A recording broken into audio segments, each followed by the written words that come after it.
এরকম ক্রিস্পি কুমড়া ফুলের বড়া তৈরি করার জন্য প্রথমেই পরিমাণ মতো আতপ চাল আধা ঘন্টা অথবা ১ ঘন্টা আগে ভিজিয়ে রেখে সেটাকে শিলপাটাতে বেটে নিতে হবে, অথবা চালের গুঁড়া থাকলে ইউজ করতে পারেন, অথবা মিক্সিতে করে নিতে পারেন।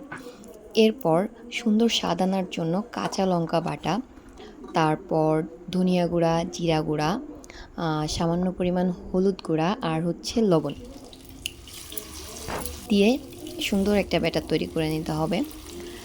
এরপর কুমড়া ফুলগুলো এই ব্যাটারে সুন্দর করে মাখিয়ে পরিমাণ মতো সয়াবিন তেল গরম করে তার ভিতরে একে একে কুমড়া ফুলগুলো ছেড়ে দিতে হবে।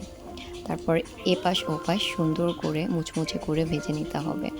এটা খেতে যে এত মজার, এত টেস্টি, না খেলে বুঝতে পারবেন না।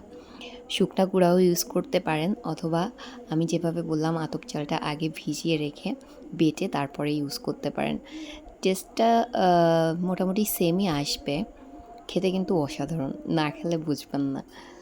এত ক্রিস্পি, এত মুচমুচে।